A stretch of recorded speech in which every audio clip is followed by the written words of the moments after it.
Nah, ini setelah tadi titik-titik yang di sana kita tes, kita coba tes lagi yang di sini ya teman-teman, yang juga kerdil tanamannya.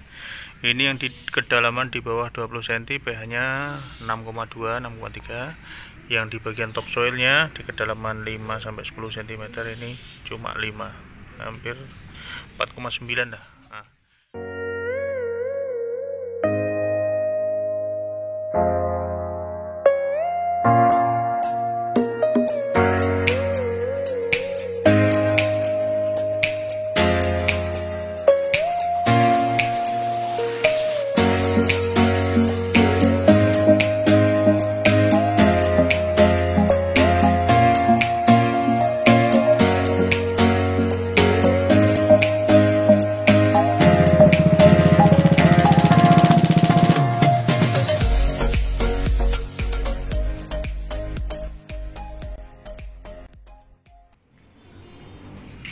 Assalamualaikum warahmatullahi wabarakatuh. Jumpa lagi di channel kami, Keluarga Exmood. Hari ini memasuki pertengahan bulan Februari ya teman-teman. Ini rata-rata perkembangan tanaman porang, baik yang ditanam dari bibit katak maupun dari umbi, sebagian sudah memasuki masa dorman, meskipun belum dorman 100% ya teman-teman. Khususnya dari umbi biasanya sudah di daerah kami ini rata-rata sudah menguning, sedikit kuning gitu ya. Kemudian 1 bulan ke depan mulai pada rebah mereka. Nah, perbedaannya kalau dengan bibit dari katak itu, kalau umbi yang hanya keluar tunas sekali itu biasanya langsung selesai kalau dia sudah dorman. Tapi kalau dari bibit katak itu biasanya bisa beberapa kali ya teman-teman. Bisa beberapa kali dia dorman, dari tunas yang kecil yang pertama, kemudian tunas yang kedua, menyusul sampai di akhir tunas yang paling besar. Biasanya yang terakhir itu nanti akan dorman di masa hidupnya ya, istilahnya selama 1 musim. Nah, seperti contoh di sini ya teman-teman, ini melanjutkan tema video yang saya bikin sebelumnya. Sengaja saya bikin video lagi konten terkait dengan lokasi tanam di sini karena apa? Ini ada sedikit cerita juga yang ingin kami bagikan ke teman-teman semuanya. Nah, karena di sini termasuk lahan mini ya, lahan mini yang kami lakukan proses cocok tanam dari bibit katak super semua ini yang di sini, yang rata-rata isinya 60 sampai 70, ada yang 50 juga. Ya rata-rata 50 sampai 70 sudah kami pilih waktu itu. Ini bedanya dengan umbi seperti ini teman-teman. Ada juga sih umbi yang keluar lebih dari 1 gitu ya. Nah, ini cuma mereka memang tidak serempak dormannya kalau yang dari katak seperti ini. Kalau umbi biasanya lebih cenderung akan serempak kalau dia tidak muncul tunas yang baru. Nah, ini yang tunas-tunas pertama awal ini sudah seperti ini, sudah mau dorman teman-teman ya. Tinggal nunggu lepasnya saja ini. Tunas susulannya ini bagus, masih susul menyusul dari tunas pertama, tunas kedua, tunas ketiga, tunas keempat ya, seperti ini sudah memasuki tunas keempat. Ini pertamanya sudah hilang, 2, ketiga, keempat ini nanti bisa tembus sampai ke berapa masih kita tunggu nanti ya teman-teman, untuk kita bagikan ceritanya lagi. Ini untuk tunas yang kedua, ini sudah ada kataknya 1, 2, 3, 4. Yang lainnya juga seperti itu. Ini sudah muncul tunas-tunas keempat juga. Nah, ini satu hal yang ingin kami lanjutkan berbagi cerita ke teman-teman semuanya, yaitu terkait pentingnya proses pengolahan lahan ya teman-teman. Pentingnya proses pengolahan untuk menentukan kesuburan tanaman khususnya porang, karena itu yang memang tema kita angkat untuk budidaya tanaman porang. Nah, seperti ini bisa dibandingkan antara yang bagian sini nih dengan yang bagian sini ya, teman-teman bisa lihat ini seberapa ekstrim perbandingannya. Ini tanaman semuanya dari bibit katak super teman-teman. Ini baru segini tumbuhnya, yang di sini sudah segede-gede ini, bahkan sudah setinggi 70 cm, hampir 80 cm, ada yang hampir 1 meter teman-teman. Tapi yang di sini rata-rata ini baru setinggi ini 1 jengkal lebih sedikit. Nah, 1 jengkal lebih sedikit. Ini ada yang lumayan tinggi. Kalau yang besar-besar ini ada yang sudah seperti ini. Nah, ini yang dari bibit umbi dulu teman-teman. Ini langsung keluar 4. Ini seperti ini. Ini yang tunas pertamanya ini sudah seperti ini. Di yang bagian tengah-tengah itu. Oh ya, kemarin juga ada teman yang tanya ada paralon ini fungsinya untuk apa. Nah, kebetulan di sini kami karena bercocok tanam durian juga ya teman-teman, di pekarangan rumah ini. Nah, ini seperti ini durian kami ini teman-teman. Ini jadi karena di sekeliling ini semuanya beton ya teman-teman, batu, terus jalanan ini semuanya dari semen sudah. Jadi kalau memupuk tanaman pokok durian yang kayak gini nanti otomatis dia butuh nutrisi. Kalau kita mupuknya nggak kita kasih lubang biopori seperti ini, itu nanti kita akan kesusahan untuk memberikan nutrisi ke akarnya, karena kita tidak mungkin memupuk di atas sini ya, karena pasti tidak akan meresap ke dalam tanahnya. Makanya kita buatkan lubang biopori di sekeliling tanaman durian. Nah, kembali lagi ke tema porang. Kenapa yang bagian-bagian sini kemarin nggak bisa subur sesubur yang di bagian tengah sini ya teman-teman, yang di agak tinggi bedengannya, karena memang di sini bedengannya cukup tinggi, karena untuk membuat gundukan tanaman durian harus tinggi teman-teman ya. Nah, sedangkan yang di bagian sini yang kemarin tanahnya bacek ya, bacek. Nah, ini akan kita coba bagikan cerita ke teman-teman, apakah tanaman porang yang ditanam dalam kondisi bacek itu penyebabnya jadi dia seperti itu, kerdil tidak bisa tumbuh, ataukah ada unsur-unsur lain atau penyebab lain yang menyebabkan tanaman yang di sebelah sana ini jadi seperti itu. Sedangkan yang di sini beda, padahal bibitnya sama persis, karena waktu itu memang kami tanam dari bibit ukuran katak super semua. Nah, di sana bayangkan itu bisa dibedakan satu lokasi, yang sini seperti itu, yang sini sudah setinggi ini. No, jauh sekali kan perbedaannya ya teman-teman. Ini akan kita tes. Hari ini temanya adalah kita ingin melihat kondisi tanah ya teman-teman. Kondisi tanah yang di sebelah sini ini pH-nya seperti apa. Karena ketika tanaman yang kita tanam itu pH-nya terlalu asam ya istilahnya, atau di bawah ambang batas normal, itu akan menyebabkan kinerja perakarannya itu tidak bisa maksimal ya. Selain dia terendam, selain dia bacek kan istilahnya orang Jawa gini, kalau ditambah lagi kok kondisi tanahnya itu asam, otomatis perakaran itu akan semakin susah untuk mengangkut nutrisi, unsur-unsur hara yang ada di dalam tanah untuk ditransportasikan ke atas, ke batangnya, ke daunnya untuk dimasak, difotosintesis, kemudian disalurkan lagi untuk pertumbuhan tanaman porangnya.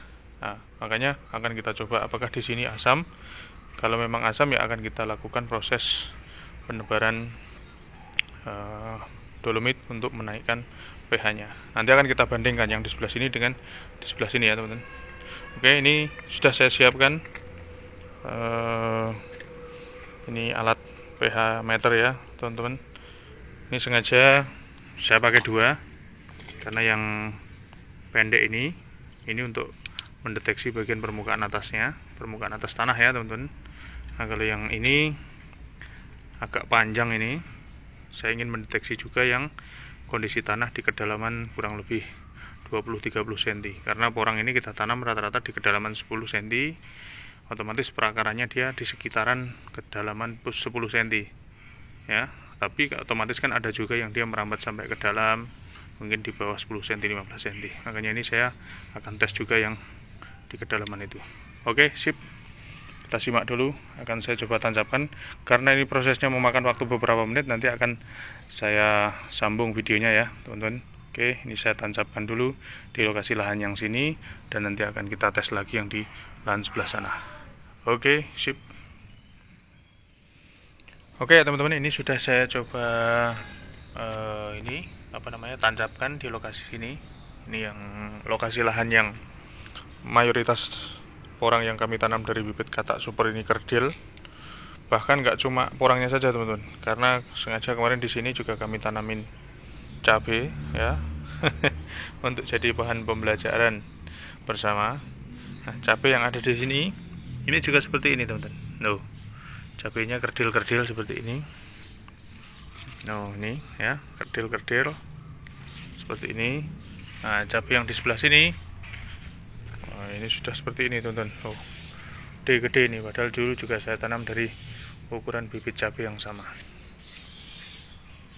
Ya. Nah, di sini rata-rata kerdil. Nah, yang di sebelah sini, mulai bagian atas sini, oh, sudah gede-gede cabainya. Ini juga bisa dilihat teman-teman, cabainya besar sudah. Nah, daunnya lebar-lebar gini. Yang sebelah sini, ini kuntingan teman-teman. Kalau orang Jawa bilang kuntingan, kecil-kecil seperti ini. Ya. Jadi proses persiapan lahan itu sangat penting. Nah, ini termasuk orang yang kami tanam di sini pun yang ukuran besar ini, yang ukuran 4 kilo dulu lebih ya, yang langsung keluar 4. Ini pun daunnya juga nggak bisa seger, dia gak kekuning-kuningan gini ya. Tapi kataknya lumayan banyak ini. Kemarin saya coba cek itu, saya hitung ada yang satu pohonnya ini ada 40. Berarti ini kalau 40 kali 4 pohon gini kemarin hampir 160 teman-teman. Anggap aja 150-an lah. Jadi nanti kita lihat seberapa kondisinya pH tanahnya yang ada di sini. Artinya apa ya teman-teman? Artinya selain kita menganalisa kondisi lahan, kita juga harus melakukan tindakan-tindakan yang sekiranya diperlukan ketika memang itu kita menjumpai adanya problem di lahan yang kita tanam. Ini hanya sekedar potret ya teman-teman, ini hanya sekedar potret. Ibaratnya lahan kecil saja lah, miniaturnya. Seandainya kita bercocok tanam skala besarnya nanti ya. Ini cuma miniatur saja, jadi nanti kita bisa melihat. Oke, ini setelah hampir berapa menit tadi, 4 menitan, ini kita bisa lihat. Nah, ini yang di bagian dalam ya, kita baca dulu. Yang di bagian dalam ini di kedalaman sekitar 20 cm lebih, ini pH nya 6,2 ya teman-teman, hampir 6,3 ya, hampir 6,4 lah, 6,3. Terus yang di bagian permukaan ini pH nya 7. pH-nya 7, artinya normal, secara pH normal ya, pH tanah normal. Artinya harusnya tanaman yang kita tanam di lokasi lahan yang kondisi pH-nya normal, harusnya dia bisa tumbuh subur. Nah, berarti nanti kita akan analisa penyebab yang lainnya. Oke, sekarang kita bandingkan di lokasi yang sebelah sini ya teman-teman, yang tinggi ini. Oke, sambung lagi nanti videonya, saya tancapkan dulu ke sana. Oke ya teman-teman, ini setelah beberapa menit ya tadi, kita akan baca di sini. Ini yang di sebelah sini ini pH-nya yang di kedalaman 20 cm ya. Ini 6 pH-nya. Kemudian yang di sini yang bagian atas ini 7 teman-teman ya. Berarti yang di sini kondisinya pH-nya seperti itu. Jadi kita bisa compare dengan yang lokasi di sini tadi. Justru yang di bagian dalam di sini kondisi pH-nya lebih di atasnya daripada yang di sini. Bagian topsoilnya ini pH-nya lebih bagus yang di sini. Nah, nanti akan kita bandingkan lagi di beberapa titik. Oke, sip. Oke, setelah kita lihat tadi yang di sebelah sini, titik sini, ini pH-nya yang di bawah tadi 6, yang di bagian sini dia pH-nya 6,3 tadi ya. Kalau yang di permukaan atasnya di sini hampir 7, sini permukaan atasnya sudah 7 lah tadi, pas.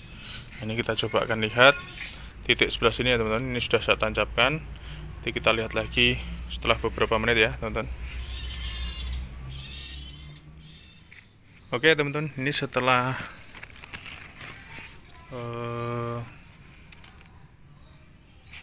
5 menit ya, kita lihat.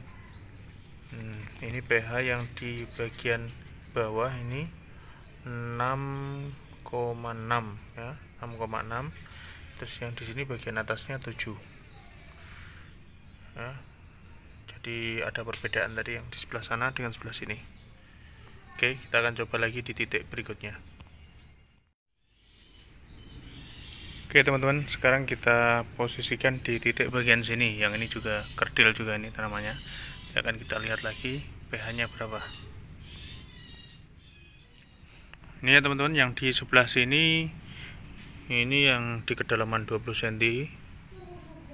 Ini pH-nya 6,6. Cuma yang di bagian permukaan di sini cuma 5 teman-teman ya. Nah, ini cuma 5 nih pH-nya. pH-nya cuma 5 teman-teman. Nah, ya, kita lihat lagi yang sebelah sini nanti. Yang kita lihat yang kurang subur yang mana lagi kita lihat.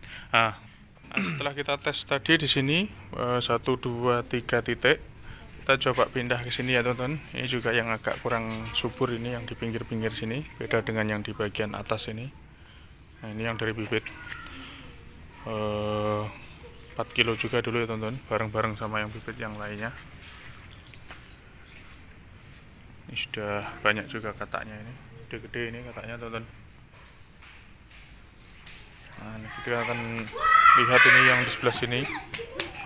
Oke, nanti berapa pH-nya coba kita lihat. Nanti setelah selesai dari sini akan kita simpulkan solusi yang akan kita lakukan terkait dengan kondisi lahan yang di sini dan pelajaran apa yang bisa kita ambil dari lahan yang kebun miniatur ini teman-teman. Nah, ini setelah beberapa menit lagi ya teman-teman, kita coba lihat. Ini yang pH di kedalaman di bawah 20 cm ini 6,5, sedangkan yang di bagian permukaan dalaman sekitar 7 cm sampai 10 cm ini cuma 4,9 ya, nggak ada 5, artinya di sini asam. Makanya ini seperti ini tanaman porangnya agak kerdil. Oke, kita lihat sekali lagi ya teman-teman, satu titik untuk membuat data kita lebih representatif. Nah, oke ya teman-teman, ini setelah kita coba yang di bagian sini juga. Nah, ini yang di lapisan topsoilnya ini bagian atas ini pH-nya 7, sedangkan yang di bagian kedalaman 20 cm ke bawah ini 5,1. Oke. Nah, ini setelah tadi titik-titik yang di sana kita tes, kita coba tes lagi yang di sini ya teman-teman, yang juga kerdil tanamannya. Ini yang di kedalaman di bawah 20 cm pH-nya 6,2, 6,3. Yang di bagian topsoilnya di kedalaman 5 sampai 10 cm ini cuma 5, hampir 4,9 dah. Nah, ya, ini ya teman-teman. Jadi setelah kita tes dari beberapa titik, khususnya di bagian sini, lahan yang agak rendah di sini, kita bandingkan dengan yang agak atas di sini ya teman-teman, yang bedengannya lebih tinggi ya, kita tinggikan. Yang di sebelah sini rata-rata pH-nya yang di bagian topsoilnya itu cenderungnya di ambang batas minim ke bawah, karena dia rata-rata di bawah 6 ya, 5,5, 5, 4,9 ya, rata-rata berarti di bagian topsoilnya di sini itu asam teman-teman. Inilah yang mengakibatkan ketika kondisi lahan yang ditanami itu kondisinya pH-nya kurang bagus, akhirnya tanaman porang kita itu akhirnya jadi seperti ini teman-teman ya, kerdil seperti ini. Tapi untuk di daerah sini, ini yang bagian atas kan tadi topsoilnya rata-rata pH-nya 7, mayoritas 7 tadi. Makanya ketika mayoritas 7, tanaman di sini subur. Ditambah lagi di sini dulu memang kami tebar kompos ya, lumayan cukup banyak ya. Tapi di bagian dalamnya justru di tanah yang di bagian tinggi sini itu pH-nya agak ambang batas bawah. sedangkan bagian topsoilnya bagus. Nah, porang sendiri ini hidupnya kan di bagian level lapisan tanah yang sekitar 10 cm ke atas ya teman-teman, 15-10 cm ke atas ya, kayak gini saja. Nah, ini sudah bisa terlihat ibaratnya. Nah, ini akarnya ini putih ini cuma berapa senti ini sekitar 1 cm, ini 1 cm, 1,5 cm, maksimal 2 cm itu sudah nongol. Nah, seperti ini juga teman-teman. Nah, ini perakarannya sudah kelihatan dari atas ya. Artinya apa? Porang itu hidupnya memang dia di bagian lapisan tanah yang paling atas, khususnya di lahan sini lah ya, lahan yang saya bikin miniatur lahan untuk pembelajaran ini. Artinya apa? Tanaman di sini ini porang akan tumbuh subur karena di bagian topsoilnya ini memang bagus, kondisi pH-nya normal, kecenderungannya rata-rata di atas 6, hampir 6,5, dan mayoritas 7 tadi ya kita tes. Sedangkan untuk tanaman-tanaman porang yang agak kerdil, ini hasil uji coba tes kita memang yang di bagian lapisan topsoilnya ini, bagian atas ini memang dia kecenderungannya asam. Nah, ini ketika tanaman kita itu asam, lahan kita itu asam, kecenderungan pH-nya itu asam, maka kinerja perakaran itu tidak bisa maksimal ya, seperti yang tadi saya jelaskan. Dalam menyerap nutrisinya itu kurang maksimal. Akan beda ketika lahan yang kita tanami di sebelah sini itu kondisinya pH-nya normal. Nah, artinya apa ya teman-teman? Inilah potret kebun skala mini untuk tanaman porang yang nantinya itu akan bisa kita aplikasikan di lahan skala besar ketika teman-teman nanti budidaya tanaman porang dalam jumlah besar ya.